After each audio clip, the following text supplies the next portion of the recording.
नारद जी इतना मोह था, पत्नी के लिए इतने परेशान हुए, श्राप दिया।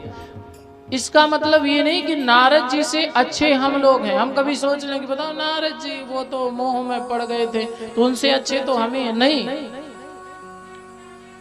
नारद जी भले एक पल के लिए भगवान की माया में पड़ गए, पर नारद जी की महानता तप का बल देखिए कि नारद जी का श्राप भगवान ने शिरोधार्य किया, सिर झुका के। ये उनका तप है, ऋषियों का तप इतना होता है। भगवान भोलेनाथ लीला तो एक ही है, पर हमारे आपके संदेश रूप अनेक लीलाएं करते हैं। मैया सती की लीला के माध्यम से बतलाया कि अगर कोई इतना व्रत करे, ऐसा तप करे, तो वो साक्षात मुझ महादेव को प्राप्त कर सकता है, किसी भी रूप में चाहे।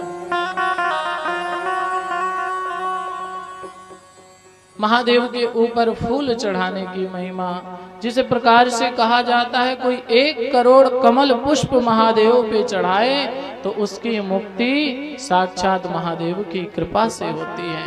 इसी प्रकार अनेक प्रकार से विधि विधान से इन्होंने व्रत किया, और जब व्रत किया महादेव प्रसन्न हुए, वरदान मांगो, तो वरदान में बड़ी सुंदर चीज मांगी। महादेव मुझे संसार नहीं चाहिए, क्योंकि संसार में तो संपूर्ण संसार में आपका ही अधिकार है। आप जैसे चाहोगे उस प्रकार से इस संसार को बदल सकते हो।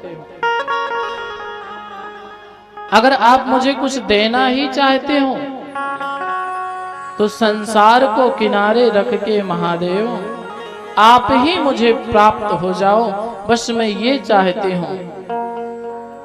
पति रूप में बाबा महादेव को मैया ने मांगा।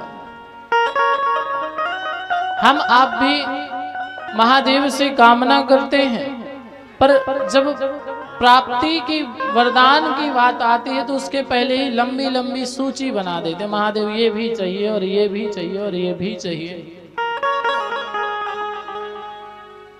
अब समय के आधार से, समय के अभाव से कथा भी, क्योंकि अब समय अपने गंतव्य की ओर है।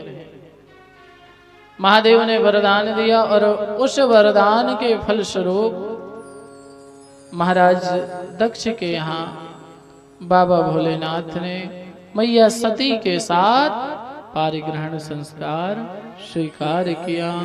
बोलिए शंकर भगवान की जय हो। जब माता सती का विवाह था तब ब्रह्मा विष्णु आदि देवताएं साक्षात